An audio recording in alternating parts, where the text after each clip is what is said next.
يا سامعين الصوت، صلوا على النبي في سركم وزيدوا النبي صلاة. النهاردة هنكمل الحلقة الرابعة من مطرح ما وقفنا، من بعد ما شفنا في آخر حلقة إن مريم رمت رصاصة لجوكهان اللي كان ناوي يقتل قدير. بيبدأ مسلسلنا من عند مريم اللي بتكون منهارة، ولالي نازلة فيها تزييق وتهزيق، وبتقول لها قدير في السجن بسببك انتي اللي قتلتي مش هو، وانتي اللي لازم تتحبسي. ومريم المسكينة ميتة من بكاها ورعبها، ولالي مش راضية تسكت خالص، ومحدش عارف يسكتها إلا الاتصال اللي جه وبشرها إن جوكهان لسه فيه الروح وصحته تمام وفي المستشفى. هنا الكل ارتاح، وبالذات مريم اللي اتنفست الصعداء إنها مطلعتش قاتلة. وبنروح لقدير اللي بيكون في غرفة التحقيق وقاعد بيفتكر كل حاجة، لما الرصاصة طلعت من المسدس اللي في إيد مريم، ولما كان بيهديها ويقول لها إنه هيحل كل حاجة، ولما طلب من لالي تمسح كل تسجيلات الكاميرات وتخلي بالها من مريم وما تشيلش عيونها عنها. وفي اللحظة دي بيدخل عليه المحقق وبيطلع يعرف عكاش، فبيسأل عنه وعن صحته، وقدير بيقول له إنه بخير. وبعدها بيبدأ يسأله مين اللي أطلق النار على جوكهان، بس قدير بيقول له إنه هو اللي أطلق النار كدفاع عن النفس. والمحقق ما بيكنش مصدق وبيقول له بس الرصاصة جت من وراه مش من قدامه.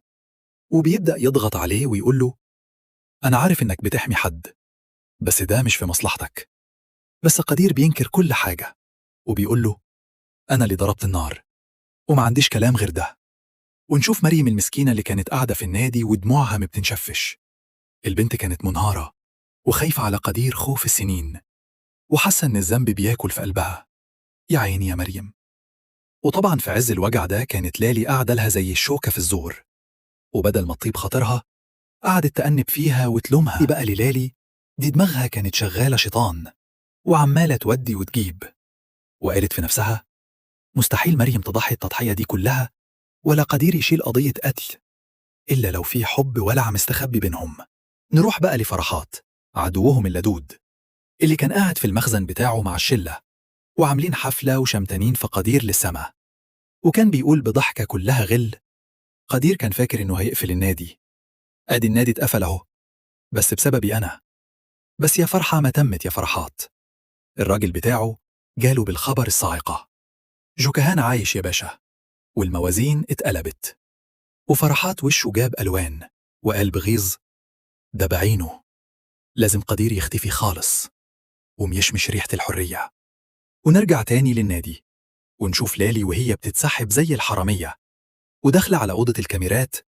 افتكرت كلام قدير وهو بيوصيها تمسح كل التسجيلات عشان يحمي مريم، بس لالي النفسية كانت عاوزة تغدر، كانت ناوية تاخد السجلات دي وتطير بيها على الشرطة عشان تلبس مريم القضية. وفي اللحظة دي دخل عليها إنجين أخوها الجدع ولقطها وهي بتلعب بدلها وقال لها حرام عليكي يا لالي، مريم دي غلبانة وبريئة، عاوزة تلبسيها حبل المشنقة.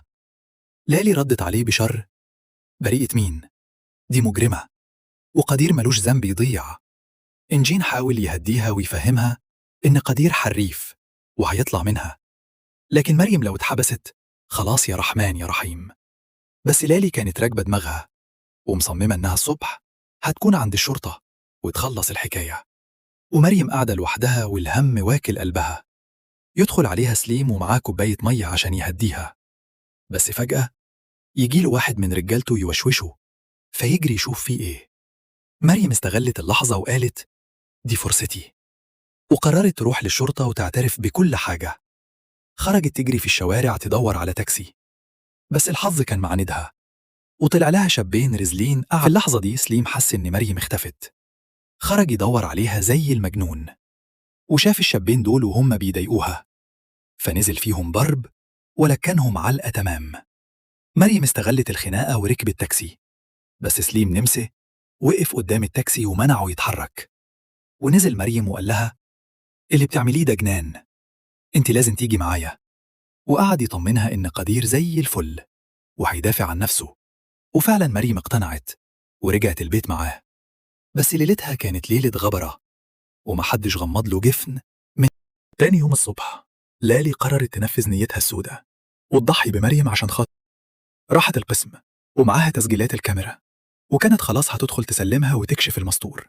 بس في الوقت الضايع يظهر محامي العيلة يسحبها بره ويقولها: اهدي يا بنتي، انت كده هتخربي الدنيا، سيبينا نحل الموضوع بالهداوة.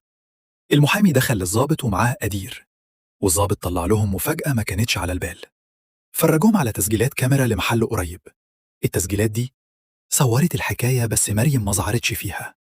اللي ظهر إن غركان اتصاب، بس مش من أدير. المحامي مسك في الخيط ده وقال للضابط: أهو الفيديو بيقول إن أدير مش مجرم، وما ينفعش يفضل هنا دقيقة واحدة. والضابط كان لسه هيتكلم ويقول إنه بيخبي على المجرم الحقيقي، بس المحامي سكته وقال له: لما تثبتوا عليه حاجة ابقوا عاقبوه. ونروح بقى للمستشفى، نلاقي أم سحر قاعدة مع جنة أم أدير وبيفضفضوا، وجابوا سيرة الماضي اللي يوجع القلب. اتكلموا عن أبو أدير، الراجل الندل اللي ساب جنة وهي حامل في أدير وما سألش فيها، وده اللي خلى جنة عندها عقدة من قصص الحب كلها. جنة كانت بتقول بقهرة: أنا تعبت عشان أربي أدير راجل وما يطلعش زي أبوه، بس شكلي فشلت. بس أم سحر طبطبت عليها وقالت لها: لا يا جنة، أدير مفيش منه وعمره ما هيسيب مريم. لكن الصدمة الكبيرة كانت بره الأوضة. نارين أخت أدير كانت واقفة وسمعت كل كلمة عن حقيقة أبوها، والخبر نزل عليها زي الصاعقة، وبقت مش مصدقة اللي سمعته.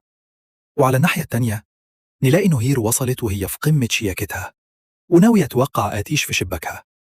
أول ما لمحته راحت خبطة فيه بالتمثيل، ووقعت القهوة عليه وكأنها مش قصده، وقالت له بدلع: إيه ده؟ أنت آتيش صح؟ أنا شفتك في حفلة عيد الميلاد.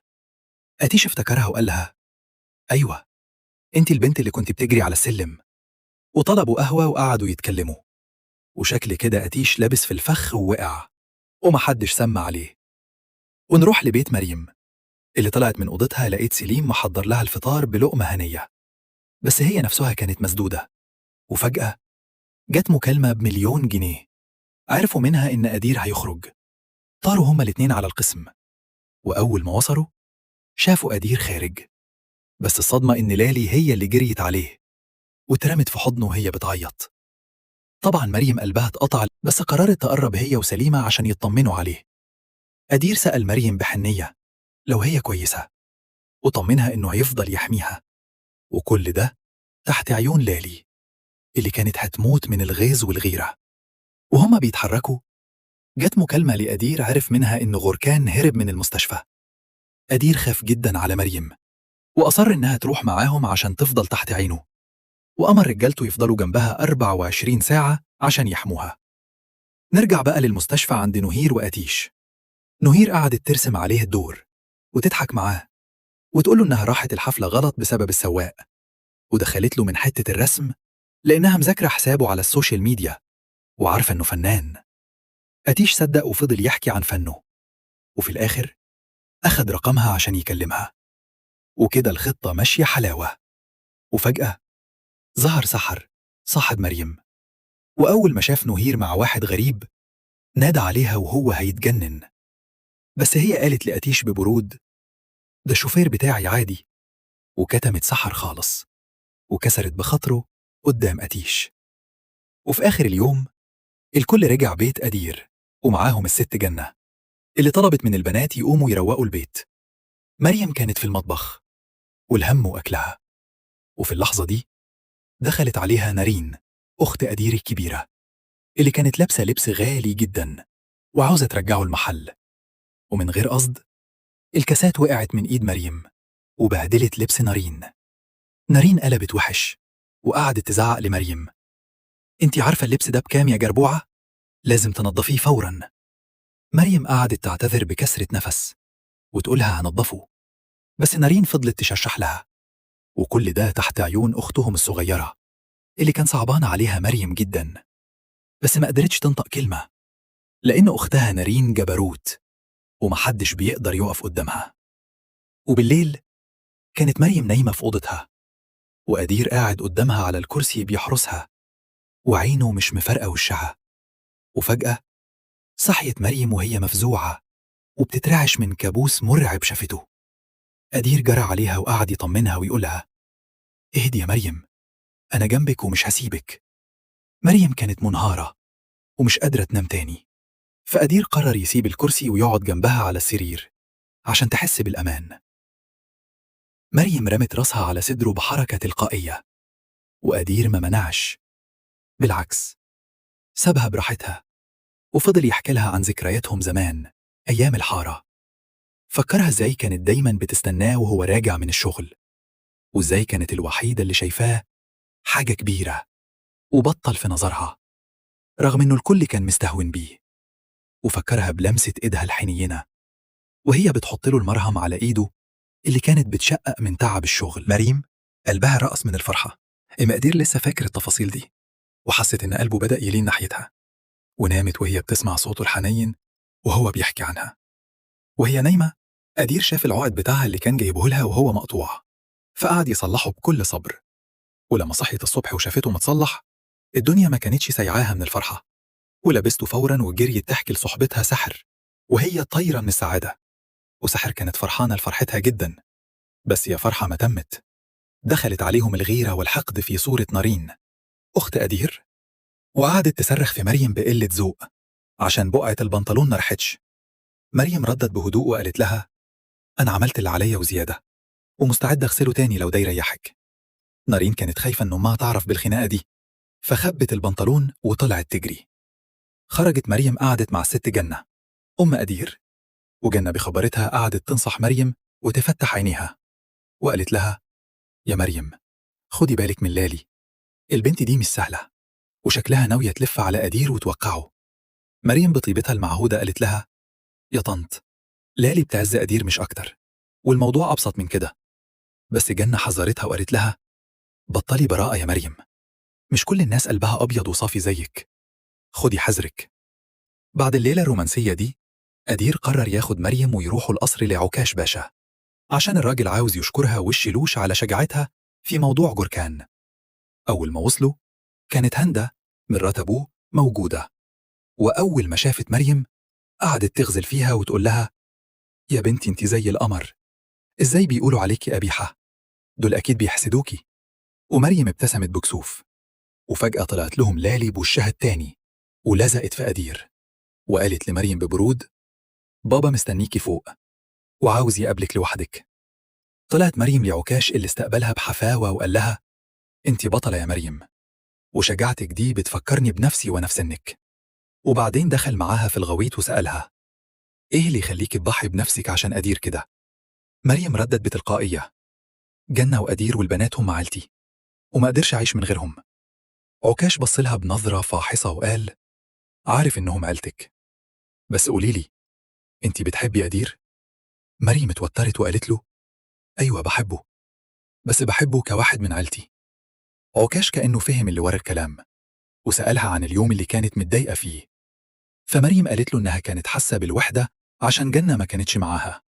وهنا عكاش رمى شباكه وسألها: انت مش مرتبطة صح؟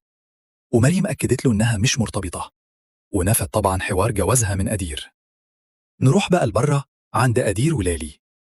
لالي كانت بتشيط من الغيرة، وقالت لأدير: انت مش شايف إنك مقفورها مع مريم شوية؟ أنا ما بقتش فاهمة إيه اللي بيحصل من ورا ظهري. مريم وهي نازلة سمعت رد أدير اللي نزل عليها كأنه صاعقة. أدير قال للالي عشان يهديها: أنا بس خايف على مريم، وصعبان عليا مش أكتر، لكن هي مش فارقة معايا في حاجة تانية.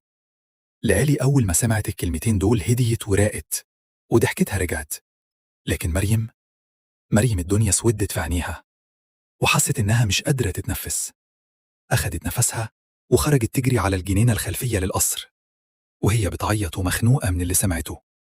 في اللحظة دي لمحها إنجين أخو لالي، وجري عليها يحاول يطمنها ويهديها، وسألها بحنية: مين اللي زعلك؟ احكي لي. بس مريم دارت وجعها وقالت: مفيش حاجة. إنجين قعد معاها وحاول يلطف الجو ويضحكها، وقال لها بمزح: أنا كمان بيبقى شكلي كده لما بخرج من خناقة مع أبويا، بس على فكرة أبويا حبك جدا، ده أنت علقتي معاه، وشكلك بقيتي من المقربين. إنجين قاعد بيحاول يلطف الجو مع مريم وبيسألها بضحكة: إيه رأيك في التغيير اللي أنا فيه؟ اللوك ده حلو عليا؟ مريم ابتسمت وقالت له: فعلا شكلك حلو جدا. وكل ده تحت عيون عكاش باشا اللي كان واقف في البلكونة فوق ومراقب المشهد بابتسامة مصر. وشكله كده ده اللي عاوزه بالظبط. الراجل عاوز حد يعدل حال ابنه المايل، وما لقاش أحسن من طيبة مريم وأصلها عشان تعمل المهمة دي. وفجأة يدخل أدير على عكاش ويسأله بقلق: عملت إيه مع مريم؟ عكاش رد ببرود: ولا حاجة يا ابني، كنت بشكرها بس.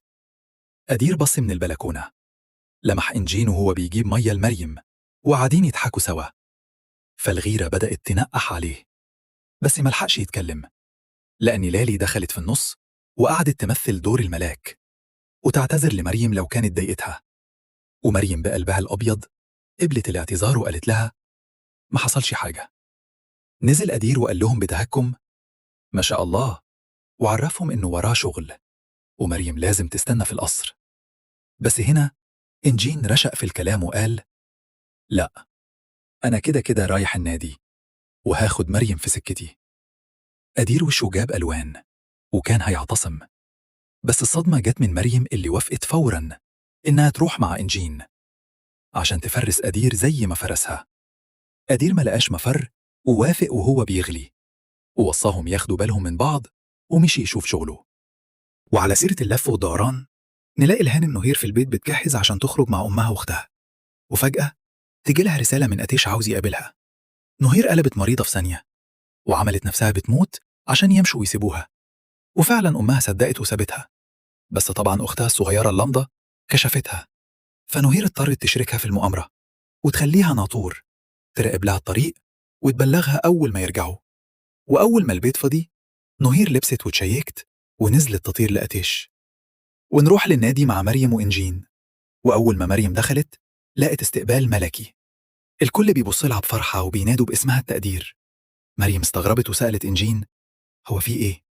رد عليها بفخر: أنت بقيتي البطلة في نظر الكل يا مريم، لأنك لما أنقذتي أدير أنقذتي النادي كله من القفل وفتحتي بيوت الناس دي كلها. مريم حست إنها طايرة من الفرحة وقعدت تراقب الأجواء وهي فخورة بنفسها. نروح بقى للأكشن الحقيقي مع قدير. قدير راح لبيت غركان وقعد مستنيه جوه بكل برود، وماسك علبة شوكولاتة وبياكل منها ولا كأنه في بيت عدوه. أول ما غركان دخل وشافه، ركبه خبطت في بعض وحاول يهرب، بس لقى رجالة قدير سدوا السكة. طلع يجري على السطوح، لقى سليم واقف له بالمرصاد وطلع له قدير وهو بيضحك ضحكة شريرة ويقول له: على فين يا حلو؟ ده انت فاكر دخول الحمام زي خروجه؟ قدير وسليم عملوا عليه كماشة محترمة وقعدوا يستجوبوه بالذوق وبالعافية طبعا، لحد ما غركان فك ريقه وحكى كل حاجة من طق السلام عليكم. ونرجع للنادي عند مريم اللي كانت واقفة وسرحانة في دنيا تانية وهي بتراقب المغنية على المسرح وعيونها بتلمع بالأحلام. في اللحظة دي بتقرب منها هاندا وتسلم عليها بابتسامة وتقولها: فعلا يا مريم، الغنى والوقفة على المسرح ده سحر بيخطف العقل ويخلي الواحدة تطير. هاندا كملت كلامها بكلمة فيها سر وقالت لمريم إنها زمان كانت مخيرة بين طريقين: طريق الفن والغنى وطريق الحب، وهي اختارت الحب. مريم بطيبتها المعهودة ردت عليها وقالت لها: انت اخترتي الصح طبعا، لأن الحب أغلى من أي حاجة في الدنيا. وهنا هاندا لقطتها، بصت لمريم وقالت لها: انت شكلك بتحبي يا مريم، مش كده؟ مريم أول ما سمعت الكلمة دي ملامح الحزن والكسرة ظهرت على وشها في ثانية. هاندا بخبرتها فهمت كل حاجة وعرف لغة العيون، عرفت إن اللي مريم بتحبه ما بيحبهاش، فقالت لها وهي بتطمنها: يا بنتي، الرجالة كلهم كده، نظرهم ضعيف وما بيعرفوش يقدروا الجمال الرباني اللي زيك، بس ملحوقة، كلهم بيندموا في الآخر لما بيفوقوا. وقالت لها: بس انتي كمان لازم تبذلي مجهود شوية، جمالك ده أصلا مفيش منه اتنين في الدنيا، بس محتاج اللي يبرزه. مريم بكسوف قالت لها: أنا ما بحبش أعمل حاجة في شكلي ولا أحط ميك اب. بس هاندا كانت مصممة وراكبة دماغها وقالت لها: مفيش الكلام ده. وأخدتها من إيدها ودخلت بيها أوضة التجهيز وبدأت المهمة المستحيلة. هاندا بدأت تختار لها لبس يجنن وترسم لها الميك اب بشكل خرافي يظهر ملامحها اللي كانت مستخبية ورا الحزن. ونروح لنهير اللي راحت فعلا قابلت أتيش في المخبأ السري بتاعه المكان اللي بيرسم فيه وبيعبر فيه عن فنه. قعدت تتكلم معاه عن الرسم، وهي أصلا بيض مش فاهمة أي حاجة في أي حاجة. وفي الآخر لما لقت نفسها هتتعك، قالت له بتمثيل: بصراحة أنا معلوماتي عن الفن سطحية جدا. وقتيش يا غافل لك الله صدقها وقال لها: أنا بحب صراحتك دي، أنت مختلفة خالص عن كل البنات اللي عرفتهم. وبعدين قعد يحكي لها عن شغله في المستشفى، وإنه شايل شيلة أبوه كلها لأنه ابنه الوحيد. وهي طبعا عمالة تهز في راسها وتقول له: برافو عليك، حاجة تشرف فعلا. ونرجع لمريم اللي اللبس والنيو لوك عجبها جدا، وهندة سابتها تكمل تظبيط نفسها عشان تطلع القمر اللي محبوس جواها.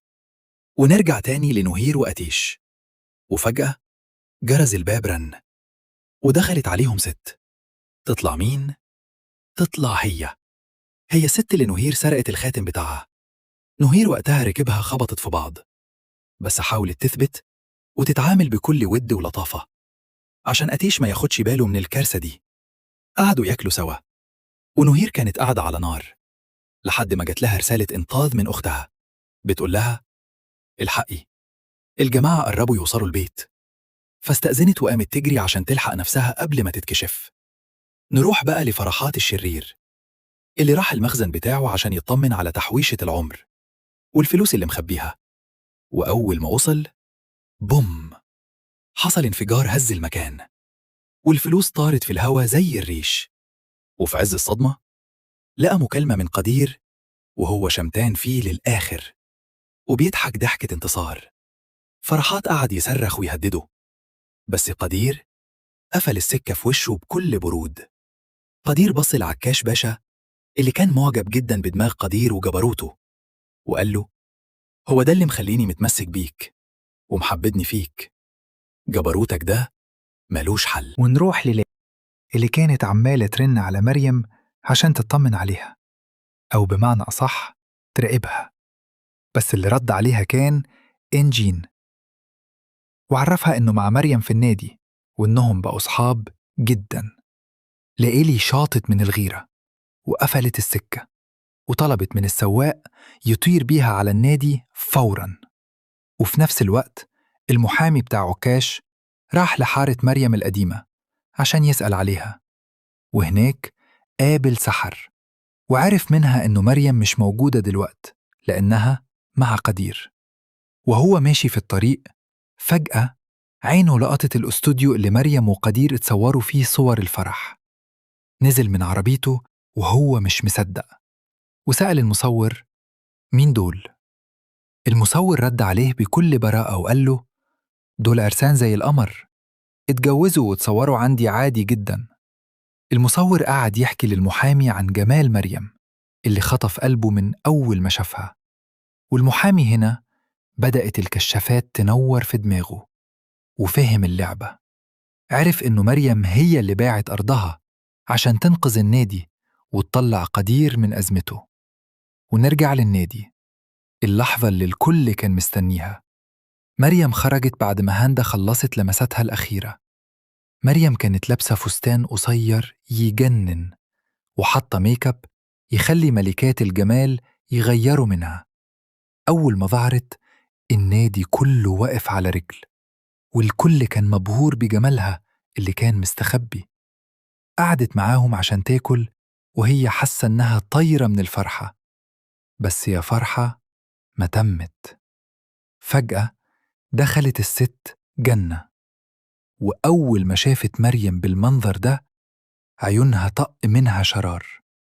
قربت منها وسط الكل، ومن غير مقدمات راحت ضربها قلم رن في المكان كله، وقالت لها بغل وكلام يوجع: هو ده اللي وصيتك عليه يا مريم؟ دي الأمانة اللي بتحافظي عليها؟ وأخدتها من إيدها بجرجرة قدام الكل، ومحدش في النادي قدر يفتح بقه ولا ينطق نص كلمة قدام هيبة وجبروت جنة. وفي قصر عكاش وصل قدير، وأول ما شاف هندة حكت له على طول الفيلم المحروق اللي حصل مع مريم، وإزاي جنة أخدتها وهزقتها قدام الناس. قدير دمه غلي وقلق جدا على مريم، وقرر يسيب اللي في إيده ويطير على البيت عشان يلحقها. بس في البيت الدنيا كانت بتتهد. جنة كانت مجمعة البنات التلاتة، مريم، نيرين ونارين، ووقفتهم قدامها زي العساكر وقالت لهم بصوت يرعب: انتوا باين عليكوا عينكوا اتملت من ساعة ما جينا هنا ونسيتوا أصلكم، وشكلنا كده ملناش قعدة هنا، واحنا راجعين القرية فوراً. وأمرت البنات يقوموا يلموا هدومهم ويجهزوا نفسهم للرحيل، وحذرتهم بلهجة شديدة: محدش فيكوا يفتح بقه مع قدير ولا يعرفوا حاجة، احنا ماشيين، يعني ماشيين. بس على آخر لحظة قدير بيوصل البيت ويقدر يهدي أمه بالعافية. وقف قدامها وقفة رجالة وقال لها: يا أمي، مريم دي أصيلة وعمرها ما تتلوث بشوية ميك اب ولا لبس، ومن حقها تعيش سنها زي أي بنت. وأخد مريم من إيدها ودخلوا الأوضة وطمنها وقال لها: طول ما أنا جنبك مفيش حد يقدر يلمس شعرة منك. وفي عز اللحظة دي يجيله تليفون من المحامي بصوت يرعب: لازم أشوفك حالاً. قدير راح له والمحامي رماه بالصدمة في وشه: أنا عرفت كل حاجة يا قدير، جوازك من مريم قدامك لحد بكرة، تروح تحكي لعكاش باشا الحقيقة بنفسك، وإلا أنا اللي هكشفك قدامه. قدير نزل عليه الكلام زي الصاعقة. رجع البيت وهو شايل طواجن العالم فوق دماغه. مريم شافته كده وسألته: مالك يا قدير؟ فضل يتكلم معاها بحزن وكأنه بيودعها للمرة الأخيرة. مريم قلبتها أكلها وسألته باستغراب: أنت ليه بتكلمني كأنك مش هتشوفني تاني؟ بس قدير تهرب من الإجابة ونام وهو مكسور. تاني يوم الصبح مريم صحيت سألت جنة عن قدير.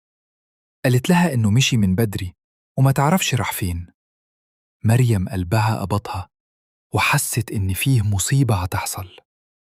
نزلت مريم عشان تجيب حاجات للبيت، وفي نفس اللحظة دي كان قدير واقف في قصر عكاش باشا ولقى المحامي هناك. عكاش باشا وشه كان بيجيب ألوان من الغضب، وقعد يتكلم عن الخيانة وإن دي الحاجة الوحيدة اللي ما بيسامحش فيها حتى لو من أغلى الناس على قلبه. ونرجع لمريم وهي ماشية في الشارع، وفجأة تقف قدامها عربية سودة وينزل منها بطل الشر فرحات. بصل مريم بنظرة غدر وقال لها بتعكم: ياه، ده أنا شكلي نظري ضعف، إزاي قدير كان بيقول عليكي قبيحة وإنتي بالجمال ده كله؟ مريم اتخضت وسألته بقلب مقبوض: إنت مين؟ رد عليها بضحكة مرعبة: أنا اللي هعرفك دلوقتي أنا مين. وخلاص، هنا بتخلص حلقتنا النهاردة. لو عجبتكم الحكاية وعاوزين تعرفوا مريم هيحصل فيها إيه، اشتركوا في القناة حالاً وفعلوا الجرس عشان يوصلكم الملخص أول ما ينزل. وما تنسوش تدعمونا بلايك وكومنت برأيكم. تفتكروا مريم هتهرب من فرحات ولا لأ؟